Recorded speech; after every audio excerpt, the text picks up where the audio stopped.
ए सुन, जाते जाते सुनती जा, सोने के जेवर और गुजरों के तेवर सबको बहुत महंगे पड़े।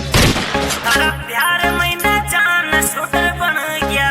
Singer Madan Gujarat, music by from Rajasthan. Gautam Govinda track on board.